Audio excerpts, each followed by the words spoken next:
Hello everyone, welcome back to my channel. તો friends, આજકાલ આંખોની બીમારી ખૂબ જ વધી ગઈ છે। નાના બાળકોને પણ તમે જુઓ છો તો તેમને પણ આંખોના ચશ્મા આવી ગયા હોય છે। તો બાળકોથી લઈ મોટાને તમે આ સરસ મજાની લીલી ભાજી ખવડાવશો તો તેમની આંખોના જે નંબર હોય છે તે પણ દૂર થાય છે અને આ ભાજી આંખો માટે તો ખૂબ જ ફાયદાકારક હોય છે। તો આ ભાજી ફ્રેન્ડ્સ તાંદળજાની છે। તાંદળજાની ભાજીને મેં આ રીતે કટ કરી લીધી હતી, એટલે કે સુધારી લીધી હતી। હવે તેને પાણીમાં સરસ મજાની સાફ કરી લેવાની છે। તાંદળજાની ભાજીને આ રીતે મેં પાણીમાં સરસ મજાની લઈ લીધી છે અને હવે પાણીમાં મેં તેને સાફ કરી લીધી છે અને હવે ભાજીને ચાળણીમાં આપણે લઈ લેવાની છે અને ભાજીની અંદરનું બધું જ પાણી નિતારી લેવાનું છે। તાંદળજાની આ ભાજી 5 થી 10 જ મિનિટમાં તૈયાર થઈ જાય છે અને આ ભાજી ખાવામાં પણ ખૂબ જ સરસ લાગે છે।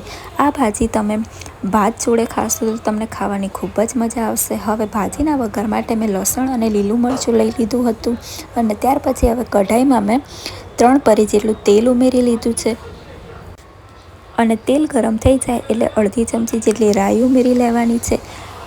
રાઈ તેલમાં સરસ કકડી જાય એટલે આપણે અડધી ચમચી જીરું ઉમેરી લેવાનું છે।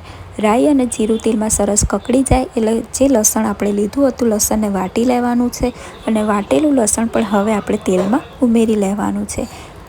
આ ભાજીમાં તમે જેટલું લસણ ઉમેરશો તેટલું ઓછું પડશે, કારણ કે આ ભાજીમાં લસણ જો વધારે હોય છે તો જ આ ભાજી ખાવામાં ખૂબ જ સરસ લાગે છે।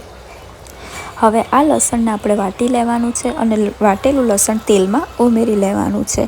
તેલમાં લસણ સરસ મજાનું કકડી જાય એટલે આપણે લીલા મરચાં ઉમેરી લેવાના છે અને લીલા મરચાંને પણ તેલમાં સરસ મજાના સાંતળી લેવાના છે। હવે ત્યાર પછી ભાજી ઉમેરી લેવાની છે અને ગેસ ધીમો જ રાખવાનો છે। ધીમા જ ગેસે લસણને, મરચાંને અને ભાજીને આપણે તેલમાં સાંતળવાના છે। જે રેગ્યુલર મસાલા હોય છે એટલે કે ધાણા જીરું, મીઠું, હળદર, મરચું તે ઉમેરી લેવાનું છે। મસાલા આપણે આપણા સ્વાદ અનુસાર ઉમેરી લેવાના છે।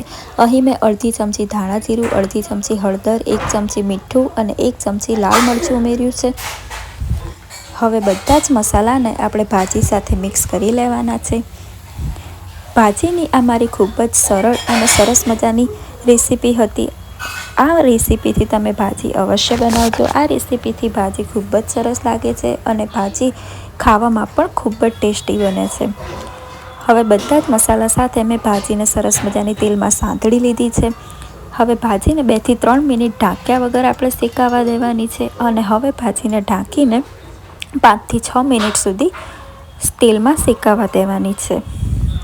ભાજી દેખાવમાં જ એટલી સરસ લાગે છે કે આપણને ખાવાની તરત જ ઈચ્છા થઈ જાય છે અને આ ભાજી ભાત જોડે પણ ખૂબ જ સરસ લાગે છે અને રોટલી જોડે પણ ખૂબ જ મજા આવે છે ખાવાની।